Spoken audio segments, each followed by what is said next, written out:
panay paninira kay Mark Villar. Bakit sinisiraan si Mark Villar? Ano bang ginawa? Si Mark Villar ay miyembro ng Comité de Silencio. hindi po kumikiba.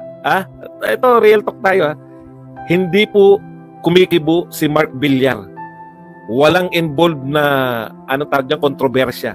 Hindi po siya napapasok sa news. Pagtingin ko ngayon sa X na dating Twitter. Oo nga eh. Sabi po, let me remind you of the specifics. Nagka-amnesia ka ata, Twitter. Ito po yung mga sinabi raw ni Mark Villar. It is problem we can solve in 2 to 3 years and I am not being too ambitious. Ito po yung sinasabi ni Villar, yung nung 2016, yung problema po sa traffic. April 30, 2021. By 2022, Metro Manila traffic will never be the same. Every city in Metro Manila will be connected within 20 to 30 minutes time frame. Okay. June 11, 2021, the EDSA decongestion program is in full swing. By 2022, every city in Metro Manila will only be 20 to 30 minutes away. December 23, 2022, hindi ko naman sinasabi na kayang tapusin yung traffic sa yung YouTube. Nagkakaproblema po sila talaga. Nagpasabi po yung YouTube. Hindi po sa connection natin, no? In fairness. Okay. I-real talk po natin. Bakit po biglang-bigla topic po si Mark Villar ngayon? 'Di ba? Gusto po nilang palabasin na walang na-resolve si Mark Villar na, at hindi lang po isa yan. Basahin po natin. Ito po, si ano po to, yung binasa ko kanina, yan po ay nagngangalang The Pearl Lover. Yan, The Pearl Lover. Ito naman po si Wawain. Ayan. Si Wawain. Budol ka, Mark Villar. Ayan wag mong gaguhin ng tao. By 2022, hindi ka lang budol, credit grabber ka pa. Ano raw yung sinabi ni Mark Villar noon? By 2022, Metro Manila traffic will never be the same. Every city in Metro Manila will be connected within a 20 to 30 minute time frame, Mark Villar. Okay.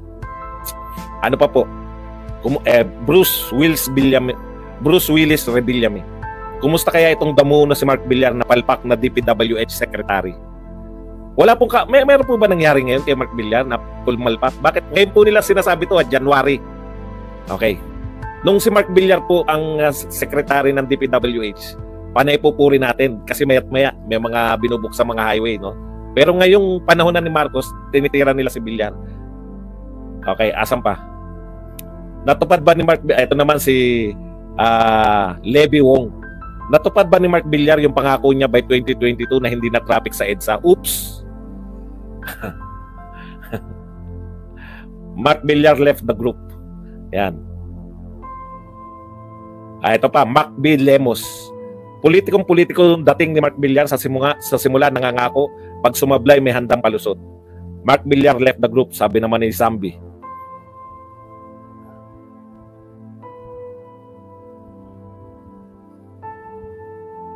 Saan si Mark Villar? Okay. Magugulat po kayo, no? Bakit po panay Mark Villar ngayon January 2024? Bakit niyo po hinahanap si Mark Villar? May traffic po ba? Traffic po ba sa EDSA ngayon? Okay, ito po mag-real talkan po tayo. Ako, ang tansya ko dyan, sinisiraan nila si Mark Villar kasi tagumpay po yung build. Hindi nyo po masisiraan ng tokis si Mark Villar. Sinisira po nila lahat Build. Malalaking proyekto. Malalaking proyekto po. Siniraan po nila yung pakikipagkaibigan ni Pangulong Duterte. Brinan po ang mga Duterte na pro-China. Wala po ako nakikitang masama. Wala po ako nakikita na isinuko ni Pangulong Duterte kapiraso 1 inch ng ating teritoryo. Wala po nakuha ang China noong panahon ni Pangulong Duterte.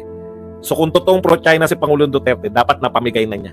Baliktad niya Kung sino po yung mga karugtong po yan, nakarugtong po yan dito sa build na pinagmamalaki nating lahat. Kada meron silang, di ba? Bakit ngayon lang? Okay, yan nga yung question di ba? Bakit ngayon nyo lang tinitira si Mark Villar? Kasi nga, kung bakit ngayon lang nila tinitira si Mark Villar, gusto nilang i-project na palpak yung build. Ito pong sinasabi nila sa EDSA, real talk po, wala naman sinabi na mawawala ng traffic sa EDSA. Ang linaw po na kinukote nila. The EDSA decongestion program is in full swing. Ang sabi ni Mark Villar, by 2022, every city in Metro Manila will only be 20 to 30 minutes away. Ano po yung proyekto ni Pangulong Duterte? EDSA po ba? Hindi. Doon mismo sa pinapakita nila na sinabi ni Mark Villar, EDSA decongestion. Ano po ibig sabihin ng EDSA decongestion? Hindi na padadaanin sa EDSA yung mga kalsada. Dati kasi, kalsada, mga sasakyan. Dati EDSA lang po ang dinadaanan. Parang galing ka sa norte, pupunta ka sa mga Cavite, Batangas, etc. Dadaan ka lang sa EDSA. North Superhighway, papunta. Nagkatotoo po yan.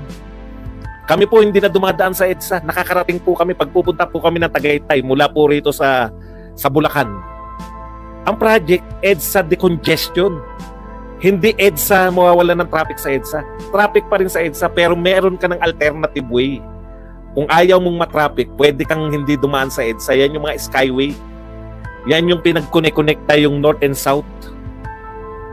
Hindi nyo po masisiraan ang mga tauhan ni Pangulong Duterte ng tokis-tokis lang dahil ang mga proyekto ni Pangulong Duterte sa Build ay totoo. Bakit nyo po sinisiraan? Bakit parang dilawan kayo? Alam ko na kung saan patungo yan. Yung ganyang estilo. Dahil hindi nyo kayang tapatan. Hindi nyo na ituloy yung build. Sisiraan nyo na lang. Tama yun. May mali siya. Bakit ngayon nyo lang tinitira? Samantalang nung binuksan po yung Skyway, saksi po kayo. Nakalive po ako nung dumadaan sa Skyway. Yung sinasabi ni Villar na minuto, nagkatotoo po yun. Hindi ka dadaan sa EDSA. Ang bobo naman ng mga to. Hindi po sinabi na mawawalan ng traffic sa EDSA. Ano po ba ibig sabihin ng EDSA decongestion? Tatanggalan ng magkakaroon ng mga alternative ways, hindi na lang po EDSA ngayon. Kayo po magpapatunay yung mga nakadaan sa EDSA, sa Skyway. Ako po, hindi nyo ako maluloko. Ibang-iba po yung daanan namin ngayon. Hindi ka na pupunta ng Balintawak eh. Alam niyo po ba sa Balintawak, bottleneck po yan. No? Diyan po talaga yung papasok ka ng Balintawak. Yan na yan lahat. Wala pong ibang daanan. Dahil po kala Duterte, pupunta ka ng Intramuros, may ibang way na. Pupunta ka ng North, ng South, may ibang way na. Grabe po.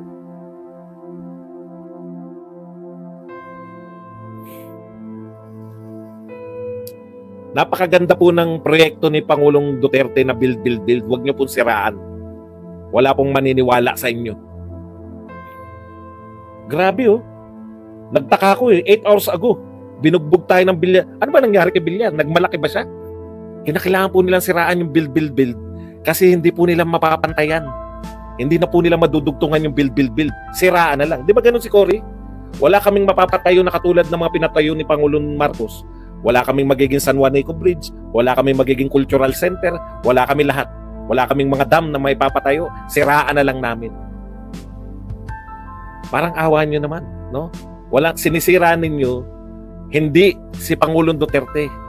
Natanim na sa utak namin, nasa puso na namin pinaka-popular na nagretirong presidente o natapos ang panunungkulan. Hindi nyo na po mabuburayan ang popularity. Hindi nyo po masisiraan. Inuunti-unti nyo lahat lahat ng problema tinuturo nyo kay Pangulong Duterte. Dilaw na dilaw po.